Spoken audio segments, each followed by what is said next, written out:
ततः श्वेतैर्हयैर्युक्ते ततः श्वेतैर्हयैर्युक्ते महति स्यन्दने स्थितौ महति स्यन्दने स्थितौ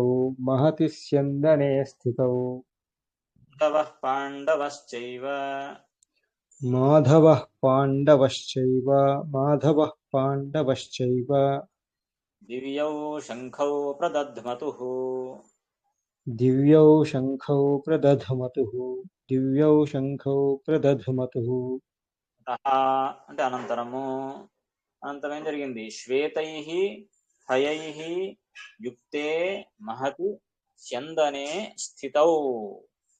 శ్వేతైః హయైః, శ్వేతైః అంటే తెల్లనైన, హయైః అంటే గుర్రములు, తెల్లనైన గుర్రములచే యుక్తే కూడినటువంటి, మహతి అంటే గొప్పదైన, స్యందనే స్యందనం అంటే రథం, గొప్పదైన రథంలో స్థితౌ ఉన్నటువంటి ఎవరు? మాధవ పాండవశ్చైవ, మాధవుడు మరియు పాండవుడు. మాధవుడు అంటే భగవంతుడు, నారాయణుడు అంటే కృష్ణుడు అని అర్థం. మాధవుడు అంటే కృష్ణుడు. మా అంటే లక్ష్మీదేవి, ధవ అంటే భర్త, మాధవ లక్ష్మీపతి అని అర్థం, అంటే శ్రీకృష్ణ పరమాత్ముడు. తర్వాత పాండవ, పాండుకుమారుడైనటువంటి అర్జునుడు. అర్జునుడిని తీసుకుంటాం. పాండవ అంటే పాండుకుమారుడు అంటే ధర్మరాజు కావచ్చు, భీమసేనుడు కావచ్చు, అర్జునుడు కావచ్చు. అంటే కృష్ణుడిని చెప్పారు కనుక కృష్ణుడు ఎవరికి సారథిగా ఉన్నాడు? ప్రస్తుతానికి అర్జునుడికి సారథిగా ఉన్నాడు కనుక ఇక్కడ పాండవ అనే శబ్దంతో అర్జునుడిని తీసుకుంటాం అన్నమాట. మాధవ పాండవశ్చైవ, కృష్ణుడు మరియు అర్జునుడు వీరిద్దరూ కూడా దివ్యౌ శంఖౌ ప్రదధ్మతు, దివ్యమైనటువంటి శంఖములను, తమ తమ శంఖములను ప్రదధ్మతు పూరించిరి. ఆ విధంగా అన్ని చోట్ల శబ్దమైన తరువాత మంచి తెల్లనైన గుర్రములతో కూడిన ఆ అర్జునుని యొక్క రథమునకు, భగవంతుని యొక్క రథమునకు 4 గుర్రాలన్నమాట. సుగ్రీవ మేఘపుష్ప బలాహక అనేటువంటి శైత్య సుగ్రీవ మేఘపుష్ప బలాహక అని 4 గుర్రాలన్నమాట ఆ భగవంతుని ఆ రథానికి.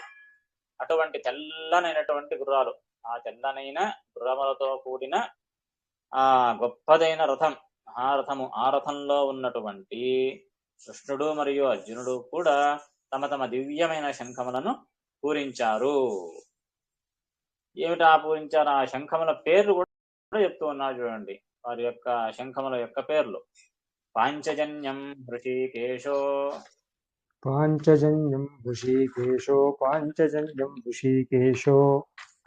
దేవదత్తం ధనంజయః దేవదత్తం ధనంజయః పౌండ్రం దధ్మో మహాశంఖం పౌండ్రం దద్మో మహాశంఖం భీమకర్మావృకోదరః. భీమకర్మావృకోదరః. కృష్ణుని యొక్క శంఖం పేరేమిటి? పాంచజన్యం. పంచజన్య నిజద్ధాన ధ్వస్త పాతక సంచయ అనే మంత్రం చెప్తాం కదా మనము శంఖ ధారణ చేసేటప్పుడు. విధంగా పాంచజన్యం అనేది భగవంతుని యొక్క ఆ శంఖం యొక్క పేరు. ఎప్పుడు అది భాగవతంలో వస్తుంది కదా, ఆ గురుపుత్రుల, ఆ మరణించినటువంటి గురుపుత్రుణ్ణి మళ్ళీ తీసుకురావాలి అని గురువువారు సాందీపిని మహర్షి అడిగినప్పుడు ఆ సముద్రానికి వెళ్ళి అక్కడ ఉండే పంచజనుడు అనే రాక్షసుని సంహరించిన తర్వాత అతని కడుపులో ఉన్నటువంటి శంఖము అది పాంచజన్యము, పంచజనుని వద్ద దొరికింది కనుక పాంచజన్య శంఖము. ఆ పంచజన్య శంఖాన్ని హృషికేశ, హృషికేశుడు అంటే భగవంతుడు, కృష్ణునికి పేరు. ఎందుకు? హృషిక ఈశ, హృషిక అంటే ఇంద్రియములు అని అర్థం. హృషికములకు ఈశుడు, సర్వ ఇంద్రియములకు నియామకుడు, ఇంద్రియ ప్రేరకుడు, ఆ ఇంద్రియాభిమాని దేవతలను కూడా నియమించేవాడు గనుక భగవంతునికి హృషికేశ అని పేరు. అటువంటి ఆ భగవంతుడైన కృష్ణ పరమాత్ముడు పాంచజన్యం, పాంచజన్య శంఖాన్ని పూరించాడు. అలాగే దేవదత్తం ధనంజయ, ధనంజయుడు అంటే అర్జునుడు. అర్జునుడు పూరించిన శంఖం పేరేమిటి? దేవదత్తం. దేవదత్తం అనేటటువంటి శంఖం. ఈ అర్జునుడు ఈ వనవాస సందర్భంలో ఆ స్వర్గలోకానికి వెళతాడు. అక్కడ ఆ నివాత కవచలు అనేటటువంటి రాక్షసులందరినీ సంహరిస్తాడు ఆ దేవేంద్రుని ఆ మాట ప్రకారంగా. ఆ అప్పుడు సంతోషపడినటువంటి దేవతలు ఆ ఆ ఇంద్రుని ద్వారా మంచి అద్భుతమైన శంఖాన్ని ఇస్తారు, కవచాన్ని ఇస్తారు, కిరీటాన్ని, మంచి అద్భుతమైన కిరీటాన్ని ఇస్తారు. అందుకే అర్జునునికి కిరీటి అని పేరు. దివ్యమైన ఆ ఇంద్రుడు ఇచ్చినటువంటి కిరీటంతో కూడినవాడు గనక కిరీటి అని అర్జునునికి పేరు. అర్జున ఫల్గుణ పార్థ కిరీటి శ్వేతవాహన అని అర్జునుని యొక్క 10 పేర్లలో కిరీటి అనే పేరు కూడా ఒకటి.